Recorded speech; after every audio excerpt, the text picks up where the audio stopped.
মানুষের আছে যত বেশি তার চাই তত বেশি।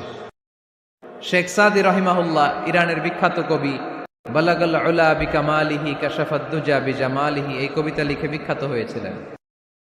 তো ওনার একটা সময় আর্থিক দৈন্যতা যাচ্ছিল, টাকা পয়সা ছিল না, ফলে পায়ে দেওয়ার মতো জুতা ছিল না। কি ছিল না? জুতা ছিল না। তো খুব আফসোস করে একদিন মনে মনে আল্লাহরে বলে, আল্লাহ, আমি এত বড় কবি, আমার পায়ে দেওয়ার মতো জুতা নাই। আহা! আফসোস করে ঘর থেকে বের হয়েছে, বের হয়ে দেখে এক ভিক্ষুক ভিক্ষা করে। ওই ভিক্ষুকের দুইটা পাই নাই, ভিক্ষুকের দুইটা, আর কবি সাহেবের কি নাই? জুতা নাই। কবি সাহেব যখন এই দৃশ্য দেখছে, হায় রে, আমার তো পা আছে, এর তো পাই নাই, সেজদায় পড়ে গেল। আর আল্লাহরে বলে, আল্লাহ শুকর, আলহামদুলিল্লাহ, বেশ ভালো আছি, আর কিছু লাগবে না। এজন্য শান্তি হচ্ছে শুকর আলহামদুলিল্লাহর ভিতরে। শান্তি কিসের ভিতরে? শুকর আলহামদুলিল্লাহর ভিতরে। এজন্য আওয়াজ করে পড়েন আলহামদুলিল্লাহ। আপনার চাহিদার কোনোদিন শেষ হবে না। দেখবেন যার পা নাই, সে পা দেখে আফসোস করে, ইস, লোকটা হেঁটে যায়, কি সুন্দর যায়, আমি তো হাঁটতে পারি না, যদি হাঁটতে পারতাম, যদি দুইটা পা থাকতো। যার পা আছে, সে সাইকেলওয়ালাদেরকে দেখে আফসোস করে, ইস, আমার যদি একটা সাইকেল থাকতো তাহলে তার হাঁটা লাগতো না, সাইকেল দিয়ে বাজারে যেতাম। যার সাইকেল আছে, সে আবার হুন্ডাওয়ালাদেরকে দেখে আফসোস করে, ইস, একটা হুন্ডা যদি থাকতো তাহলে তো ভোঁ ভোঁ করা যাইতো না। হুন্ডাওয়ালারও আফসোস আছে প্রাইভেট কারওয়ালাদের দেখে, তারা আফসোস করে, ইস, আমার যদি একটা কার থাকতো তাহলে তো কার চালাইতে পারতাম। যাদের প্রাইভেট কার, এদেরও আফসোস আছে, ইস, আমার যদি একটা হেলিকপ্টার যদি থাকতো তাহলে তো উড়াল মারতে পারতাম, ঠিক না?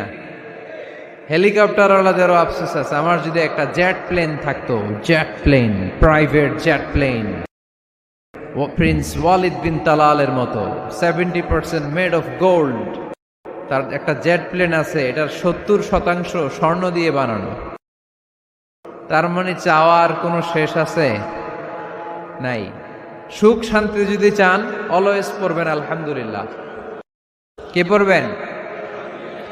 টাকা যার বেশি, টেনশন তার বেশি। সাধারণত টাকা যার বেশি, রোগ তার বেশি। টাকা যার বেশি, শান্তি তার কম। আপনি খোঁজ নিয়ে দেখেন, 1000 কোটি টাকার মালিক, ঘরে শান্তি নাই। স্ত্রীর সাথে মনোমালিন্য, স্ত্রী যায় একদিকে, উনি যায় আরেকদিকে। পোলায় কই যায়, পোলায় নিজেও জানে না। মেয়ের অবস্থা খারাপ, আরেক ছেলের সাথে হাঁটে। তো এই হচ্ছে এদের লাইফস্টাইল। সবাই না, আল্লাহওয়ালা যারা, তারা ভিন্ন। রাতে এদের ঘুম হয় না, অনেকগুলো ঘুমের ট্যাবলেট খেয়ে ঘুমাতে হয়, ঘুম আসে না, ঘুম আসে না। কিন্তু রিক্সাওয়ালা, কুলিওয়ালা, দিনমজুর, এদের রোগ বালাই আছে? কথা বলেন। খাওয়ার সমস্যা আছে, ঘুমে সমস্যা আছে, শুইলেই ঘুম আসে, যেখানে রাইত ওইখানেই কাই। ঘুমাইতে দেরি, নাক ডাকতে দেরি হয় না, ওর নাকের ডাকের আওয়াজে ট্রাকের ইঞ্জিনও ফেল। শান্তির ঘুম। এই জন্য সবসময় শান্তি খুঁজতে হবে। কি খুঁজবো? শান্তি দেওয়ার মালিককে। আল্লাহ, তুমি এই দেশটাকে শান্তিময় করো। আসুন আমরা সরাসরি কোরআন থেকে শুনি, কারণ কোরআন থেকে শুনলে বরকত বেশি না কম? আরো জোরে বলেন, বেশি না কম? এটা এমন একটা কিতাব, যে কিতাবে কোনো ভুল নাই। আছে? সন্দেহ আছে? সংশয় আছে? মুত্তাকিনদের জন্য এই বইটারে হেদায়েতের কিতাব করে নাজিল করলো কে? যালিকাল কিতাবু লা রাইবা ফি হুদাল লিল মুত্তাকিন।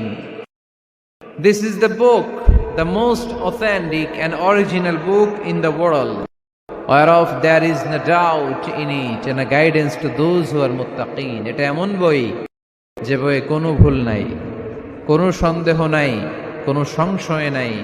মুত্তাকিনদের জন্য এই বইটারে হেদায়েতের কিতাব করে পাঠালো কে? আবার আল্লাহ বলেন, কিতাবুন আনজালনাহু ইলাইকা লিতুখরিজান নাসা মিনাজ-যুলুমাতি ইলান-নূর। নবী হে, এই কিতাবকে আমি নাজিল করেছি অন্ধকারাচ্ছন্ন মানুষগুলোকে আলোর পথ দেখাতে, বামপন্থী গুলারে ডানপন্থী বানাতে, জাহান্নামীগুলারে জান্নাতি বানাতে। এই কিতাব যদি কেউ পড়ে সে মানুষের মতো মানুষ হয়। ওই মানুষ কখনো অন্যায় করে না। এই কিতাব যে পড়ে এবং মানে, এই কিতাবের শিক্ষাকে যে নিজের মধ্যে ধারণ করে সে কখনো মিথ্যা বলে না, মা বাবার সাথে বেয়াদবি করে না।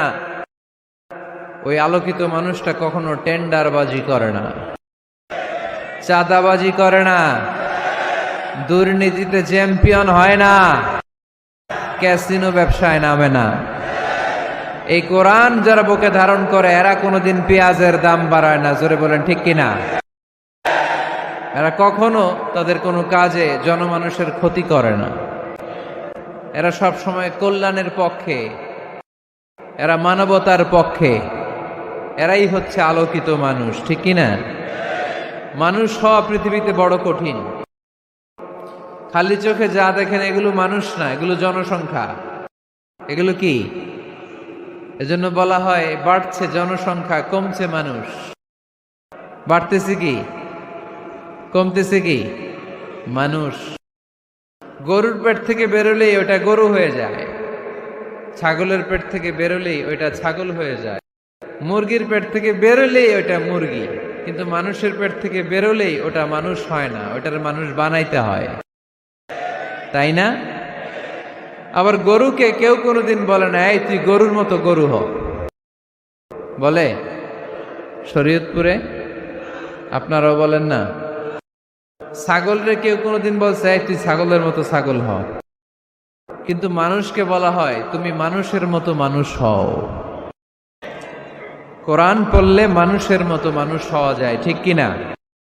এই দুনিয়া এখন তো আর সেই দুনিয়া নাই, মানুষ নামের মানুষ আছে দুনিয়া বোঝাই, সেই মানুষের ভিড়ে আমার আসল মানুষ নাই, ঠিক কিনা? আসল মানুষের বড় অভাব।